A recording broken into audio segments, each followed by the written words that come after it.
नमस्कार दोस्तों, स्वागत है आप सभी का online data for study YouTube channel पर। इस वीडियो में हम बात करेंगे यूपी टीईटी रिजल्ट को लेकर एक बड़ी अपडेट निकल कर आ रही है कि यूपी टीईटी के अंदर अगर बात की जाए 7 लाख से ज़्यादा जो अभ्यर्थी हाल ही में पास हुए थे उनका परिणाम भी लटकता हुआ दिखाई दे रहा है। साथ ही अगर बात की जाए यूपी टीईटी के प्रोसेस के ऊपर तो उसके ऊपर भी रोक लग चुकी है।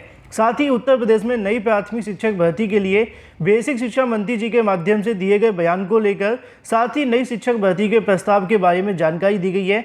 क्या कहते हैं बेसिक शिक्षा मंत्री, इसको भी हम बात करेंगे। और इसके अलावा अगर बात की जाए लेखपाल भर्ती को लेकर तो चलिए दोस्तों वीडियो शुरू करते हैं। वीडियो को लाइक कर दें, साथ ही शेयर कर दें और चैनल को सब्सक्राइब कर लें, जैसे कि आप सभी को online data for study channel के माध्यम से तमाम इन सटीक जानकारियों के नोटिफिकेशन सबसे पहले मिलते रहें। तो चलिए दोस्तों शुरू करते हैं। यूपी टीईटी को लेकर आप जानते हैं कि जब से आपका नोटिफिकेशन जारी हुआ है बार बार मामला न्यायालय में जा रहा है। कभी अगर बात की जाए एनआईओएससी डीलेट को लेकर तो कभी 50% को लेकर तो कभी इसके अलावा और भी अलग अलग मुद्दों के बारे में। जब आपकी परीक्षा हुई तो परीक्षा के बाद आप सभी को पता है कि 2017 का पेपर रिपीट कर दिया गया था। इसको लेकर बहुत सारे अभ्यर्थी पहले भी हाई कोर्ट में गए थे, लेकिन एक बार फिर से पीएनबी को यहाँ पे फटकार लगाई गई है। कोर्ट के माध्यम से पीएनबी को निर्देशित किया गया है कि जब यहाँ पे विवादित क्वेश्चन को लेकर मना किया गया था तो फिर भी पीएनबी के माध्यम से मनमानी करते हुए क्वेश्चन को रिपीट क्यों किया गया। इसी के साथ अगर बात की जाए यूपी टीईटी के आगे के प्रोसेस को लेकर, क्योंकि आप जानते हैं कि जब यूपी टीईटी का परिणाम घोषित हो जाता है उसके बाद से पीएनबी के माध्यम से यूपी टीईटी से संबंधित जो कार्य वो किए जाते हैं कि आपकी मार्कशीट छपाई जाती है। मार्कशीट छपाई जाने के बाद वो डाइट को भेजी जाती हैं और फिर वहां से आप सभी की रिसीविंग देखने के लिए मिलती है। लेकिन इस प्रोसेस को फिलहाल बंद कर दिया गया है क्योंकि यूपी टीईटी के इस प्रोसेस के ऊपर रोक लगा दी गई है। वजह क्या है वो मैं आप सभी को बता दूं। वजह है यूपी टीईटी के अंदर विवादित क्वेश्चन को लेकर जवाब तलब किया गया है। उसके बाद हम बात करेंगे 7 लाख अभ्यर्थी के परिणाम के ऊपर। यहाँ पे आपको देखने के लिए मिलेगा कि हाईकोर्ट ने यूपी टीईटी 2021 के 6 विवादित क्वेश्चन को लेकर याचिका दाखिल करने वाले राज्य सरकार से 2 सप्ताह का जवाब मांगा है। मामले की जो अगली सुनवाई होगी 22 मई को देखने के लिए मिलेगी। आदेश अगर बात की जाए तो सत्येंद्र कुमार यादव की याचिका पर दिया गया है। याचिका की तरफ से अधिवक्ता अनुराग अग्राही के माध्यम से दलील दी गई है कि याचिका में मांग की गई कि उन विवादित क्वेश्चन को लेकर 2-2 उत्तर देने वाले अभ्यर्थी को अंक दिए जाएं और यूपी टीईटी 2021 के अंतिम परिणाम 8 अप्रैल को जारी कर दिया गया था। याचियों का दावा है कि पीएनबी के माध्यम से अंतिम उत्तर कुंजी के अंदर 6 प्रश्न गलत के उत्तर दिए गए हैं, जिनको लेकर यहां से मांग की गई है। इसी बात को ध्यान में रखते हुए पीएनबी के माध्यम से यूपी टीईटी के प्रोसेस पे रोक लगा दी गई है। अभी आपकी मार्कशीट नहीं छपवाई जाएंगी और ना ही आपको आगामी समय के अंदर मार्कशीट जल्दी मिलेंगी। उसकी वजह यह है कि यूपी टीईटी के अंदर विवादित क्वेश्चनों को लेकर जब तक फैसला नहीं हो जाता तब तक यहाँ से आगे का प्रोसेस शुरू नहीं होगा। यहाँ पर दोस्तों आप सभी के सामने देखने के लिए मिलेगा कि यूपी टीईटी के अंदर प्रश्नों को दोहराने के मामले में पीएनबी से जानकारी मांगी गई है। इलाहाबाद हाईकोर्ट ने कहा है कि मना करने के बावजूद परीक्षा नियामक अधिकारी की ओर से यूपी टीईटी 2021 के अंदर फिर से सवाल क्यों पूछे गए। परीक्षा नियामक अधिकारी ने इस पर 2 हफ्ते में जवाब दाखिल करने के लिए सुनवाई 12 तारीख की लगा दी गई है। तो एक तरफ आप सभी ने देखा कि 6 क्वेश्चन को लेकर भी हाईकोर्ट की तरफ से जवाब मांगा गया है। दूसरी तरफ आप सभी ने यह भी देखा कि 2017 का जो पेपर रिपीट किया गया था इसको हाईकोर्ट के माध्यम से मना किया गया था 2017 के अंदर कि भाई इस प्रकार के क्वेश्चन पेपर के अंदर न डाले जाएं, जिससे कि बार बार मामला न्यायालय में आए, फिर न्यायालय इन 1-2 क्वेश्चन के आंसर दे, क्योंकि बार बार ऐसा करने से न्यायालय का समय खराब होता है, छात्रों का समय खराब होता है और फायदा सिर्फ और सिर्फ परीक्षा संस्था को मिलता है, क्योंकि वो आपत्ति करके पैसे अपने पास इकट्ठे कर लेते हैं। इसी बात को ध्यान में रखते हुए यहाँ पे 2017 के क्वेश्चन को रिपीट करने के लिए मना किया गया था, लेकिन फिर भी पीएनबी के माध्यम से 2017 के क्वेश्चनों को रिपीट किया गया, बल्कि विवादित क्वेश्चनों को भी डाला गया और उसके बाद एक बार फिर से मामला न्यायालय में चला गया। अब इसका खामियाजा ये हुआ कि आगामी समय के अंदर जितने भी अभ्यर्थी यूपी टीईटी पास हुए हैं उनका परिणाम तो जारी कर दिया गया है, लेकिन अब उनको मार्कशीट बहुत जल्द नहीं मिलेगी। वजह है यूपी टीईटी के अंदर आगे प्रोसेस को पूरे तरीके से बंद कर देना, क्योंकि आप जानते हैं कि अगर 1-2 नंबर बढ़ गया और आपकी मार्कशीट पुराने नंबरों के आधार पर बना दी गई तो सभी की मार्कशीट दोबारा से बनानी पड़ेगी और इतना काम तो पीएनबी से होता नहीं है। अगर आपकी एक मार्कशीट खराब हो जाए उसको सही करने के लिए सालों लगा देते हैं, तो लाखों लोगों की मार्कशीट कैसे बना पाएंगे। यही वजह है कि अब यूपी टीईटी के अंदर 7 लाख से ज्यादा अभ्यर्थी का जो परिणाम है वो लटक गया है। आगामी समय के अंदर जब हाईकोर्ट की तरफ से फैसला दिया जाएगा तभी आपकी मार्कशीट से संबंधित आगे का जो प्रोसेस है बढ़ेगा। फिलहाल अगर बात की जाए अपनी अगली अपडेट के बारे में, जो कि संबंधित है 51,000 नई प्राथमिक शिक्षक भर्ती को लेकर।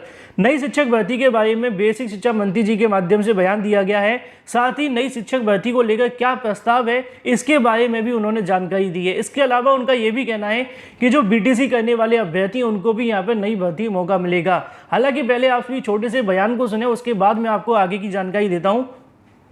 लेकिन उससे पहले मैं आपको बता दूं, ये जो हाल ही में बयान देखने के लिए मिला था वो 20 अप्रैल को दिया गया था, 20 अप्रैल की शाम को। और उसके बाद से बेसिक शिक्षा मंत्री जी नई प्राथमिक शिक्षक भर्ती को लेकर क्या बोले थे वो मैं आप सभी को दिखा दूं। और 20 अप्रैल की शाम को ही यहाँ पे बेसिक शिक्षा के अंदर एक प्रेजेंटेशन देखने के लिए मिली थी, जहाँ पे अगले दिन 21 तारीख को समाचार पत्रों में एक जानकारी और भी निकली थी, जिसको आपने 21 तारीख के समाचार पत्रों में देखा था, जहां पे सीएम ने यह कहा था कि रिक्त पदों की भर्ती को जल्द किया जाए। बेसिक माध्यमिक उच्च शिक्षा के अंदर, राजकीय शिक्षा के अंदर और भी तमाम भर्तियों से संबंधित जो कार्य हैं वो किए जाएं, ऐसा सीएम ने कहा था। इस प्रकार की जानकारी समाचार पत्रों में निकली थी। और 20 तारीख को यहाँ पे शिक्षा मंत्री जी के माध्यम से प्रेजेंटेशन देखने के लिए मिली। पहले मंत्री जी क्या कहते हैं उसको सुनिए। मंत्री जी, एक चीज़ जानना चाहेंगे, आज शिक्षा विभाग का भी प्रेजेंटेशन है, तो क्या कुछ नई भर्तियों की उम्मीद भी अभ्यर्थी करें? देखिए, अभी इस तरह का कोई नई नियुक्ति का इस वक्त कोई प्रपोजल नहीं है, लेकिन आने वाले समय में अगर कोई प्रपोजल होगा तो हमारे काफ़ी सारे छात्र हैं जिन्होंने बीटीसी पास किया है, तो सभी लोगों को मौका दिया जाएगा। आज के प्रेजेंटेशन में क्या खास शिक्षा विभाग के? आज शाम को प्रेजेंटेशन है, जब एक बार पूरा हो जाएगा तो उस पर हम चर्चा करेंगे। बात करने के लिए तो ये थे हमारे साथ में संदीप सिंह जी, जिनका कहना है कि जैसे ही कोर्ट से मामले का निस्तारण होगा उसके लिए सरकार भी पैरवी करेगी और जल्द से जल्द किया जाए। मंत्री जी, एक चीज़ जानना चाहेंगे, आज शिक्षा विभाग का भी प्रेजेंटेशन है, तो क्या कुछ नई भर्तियों की उम्मीद भी अभ्यर्थी करें? देखिए, अभी इस तरह का कोई नई नियुक्ति का इस वक्त कोई प्रपोजल नहीं है, लेकिन आने वाले समय में अगर कोई प्रपोजल होगा तो हमारे काफ़ी सारे छात्र हैं जिन्होंने बीटीसी पास किया है, तो सभी लोगों को मौका दिया जाएगा। आज के प्रेजेंटेशन में क्या खास शिक्षा विभाग के? आज शाम को प्रेजेंटेशन है, जब एक बार पूरा हो जाएगा तो उस पर हम चर्चा करेंगे। बात करने के लिए तो ये थे हमारे साथ में संदीप सिंह जी, जिनका कहना है कि जैसे ही कोर्ट से मामले का निस्तारण होगा उसके लिए सरकार भी पैरवी करेगी और जल्द से जल्द आज पहुंचे थे। देखिए, सरकार को लेकर के, क्योंकि ये जो केस है वो कोर्ट में है और माननीय मुख्यमंत्री जी ने भी बोला है कि इसको लेकर के जो भी सरकार के तरफ से पहल करनी चाहिए कोर्ट में, वो सारे पहल की जाएंगी। केसेस को सॉल्व करने के लिए हमारा प्रयास है कि जल्द से जल्द सॉल्व किया जाए, लेकिन माननीय न्यायालय का जब इसमें कोई निर्णय आएगा तभी हम इस पर आगे बढ़ सकेंगे। लेकिन कह रहे हैं कि पैरवी नहीं हो रही सही से, इस वजह से रुका है। मैंने इसीलिए कहा कि माननीय मुख्यमंत्री जी ने बोला है कि सरकार की तरफ से जितनी भी केसेस में पैरवी करनी चाहिए वो सरकार की तरफ से की जाएंगी, कोई उसमें ढिलाई नहीं बरती जाएगी और केसेस को हमारा प्रयास है कि जल्द से जल्द सॉल्व किया जाए। मंत्री जी, एक चीज़ जानना चाहेंगे, आज शिक्षा विभाग का भी प्रेजेंटेशन है, तो क्या कुछ नई भर्तियों की उम्मीद भी अभ्यर्थी करें? देखिए, अभी इस तरह का कोई नई नियुक्ति का इस वक्त कोई प्रपोजल नहीं है, लेकिन आने वाले समय में अगर कोई प्रपोजल होगा तो हमारे काफ़ी सारे छात्र हैं जिन्होंने बीटीसी पास किया है, तो सभी लोगों को मौका दिया जाएगा। आज के प्रेजेंटेशन में क्या खास शिक्षा विभाग के? आज शाम को प्रेजेंटेशन है, जब एक बार पूरा हो जाएगा तो उस पर हम चर्चा करेंगे। बात करने के लिए तो ये थे हमारे साथ में संदीप सिंह जी, जिनका कहना है कि जैसे ही कोर्ट से मामले का निस्तारण होगा उसके लिए सरकार भी पैरवी करेगी और जल्द से जल्द भर्ती दी जाएगी अभ्यर्थियों को। तो जैसा कि आपने मंत्री जी के माध्यम से सुना, एक तरफ मंत्री जी का कहना है कि नई नियुक्तियों को लेकर अभी कोई प्रस्ताव नहीं है, अगर प्रस्ताव होगा तो बीटीसी या बीएड करने वाले छात्रों को मौका दिया जाएगा। अगले दिन समाचार पत्रों में बताया जाता है कि रिक्त पदों की जो भर्तियां हैं वो जल्द शुरू की जाएंगी। मंत्री जी इधर जा रहे हैं, मुख्यमंत्री जी इधर जा रहे हैं। सच क्या है वो पूरे तरीके से बीएड और बीटीसी अभ्यर्थी जानते हैं कि 2017 के बाद से बार बार नई भर्ती के नाम पर छात्रों का इंतजार करवाया जा रहा है। अभी भी बेसिक शिक्षा मंत्री जी के माध्यम से ऐसा कहना है कि नई भर्तियों को लेकर अभी कोई प्रस्ताव नहीं है। और प्रेजेंटेशन के बाद में क्या हुआ वो आपने समाचार पत्रों में देखा, लेकिन मीडिया के सामने आकर मंत्री जी ने 22 तारीख हो गई है, आज तक कोई भी जानकारी नहीं दी है। यही वजह है कि ना तो अभी तक नई शिक्षक भर्ती का विज्ञापन जारी हुआ है। पुराने समय के अंदर जो बेसिक शिक्षा मंत्री जी थे वो 70,000 शिक्षक भर्ती की बात किया करते थे, लेकिन अब उनके पास भी किसी प्रकार का कोई राइट नहीं रहा है। और नए शिक्षा मंत्री जो मौजूद हैं उनके माध्यम से ना तो 70,000 की बात की जाती, ना ही 51,000 की। वो सीधे तौर पे कह देते हैं कि अभी भर्तियों को लेकर कोई भी प्रस्ताव नहीं है, अगर होगा तो आगे आपको चीज़ें देखने के लिए मिल सकती हैं। फिलहाल अगर बात की जाए लेखपाल भर्ती को लेकर, तो जैसा कि आप सभी जानते हैं कि लेखपाल भर्ती के लिए जो नोटिफिकेशन जारी हुआ था वो लगभग 8,085 पदों के लिए जारी किया गया था, लेकिन ऐसे में 8,085 पदों के लिए लेखपाल बनना इतना आसान दिखाई नहीं दे रहा है, क्योंकि आगामी समय के अंदर जब भी आपकी कट ऑफ की घोषणा होगी उसके बाद से अभ्यर्थी कहीं ना कहीं यहाँ से परेशान हो सकते हैं। वजह आप जानते हैं कि इसके अंदर आवेदन होने की संख्या, जैसा कि आप सभी को आज के समाचार पत्रों में जानकारी देखने के लिए मिलेगी कि पीईटी के अंदर कितने अभ्यर्थी ने आवेदन किया था। इसके अलावा अगर बात की जाए आप सभी के सामने लेखपाल को लेकर, तो यहाँ पे भी एक बड़ी संख्या में छात्रों ने आवेदन किया है। यहाँ पे आप सभी को देखने के लिए मिल जाता है कि 8,085 पदों के लिए 13.5 लाख से ज़्यादा अभ्यर्थियों ने आवेदन कर दिया है। अगर आगामी समय के अंदर परीक्षा भी करवा ली जाए और पूरे 13.5 लाख अभ्यर्थियों को बिठा दिया जाए परीक्षा के अंदर, तो इस बात में कोई दो राय नहीं है कि आगामी समय के अंदर बहुत टफ आपको देखने के लिए मिलेगी लेखपाल की परीक्षा, और मेरिट भी बहुत ज़्यादा हाई जाएगी।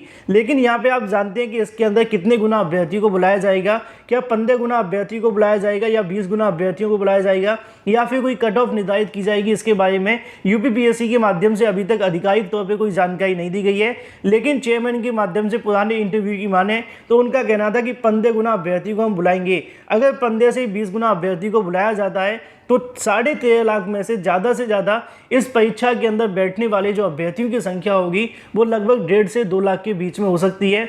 तो अंदाज़ा लगाया जा सकता है कि 2 लाख अभ्यर्थी के बीच में जब परीक्षा होगी तो कंपटीशन कितना ज़्यादा होगा, कितने परसेंटाइल वाले अभ्यर्थी को बुलाया जाएगा। क्या एक बार फिर से कहने की सोच से विपरीत आपको कट ऑफ देखने के लिए मिलेगी लेखपाल भर्ती के लिए? काफ़ी कुछ आप सभी के सामने आगामी कुछ ही हफ्तों के अंदर क्लियर हो जाएगा। परीक्षा की तारीखें घोषित कर दी गई हैं, जल्दी कट ऑफ भी घोषित होगी। वीडियो को लाइक कर दें, साथ ही शेयर कर दें और चैनल को सब्सक्राइब करना बिल्कुल ना भूलें।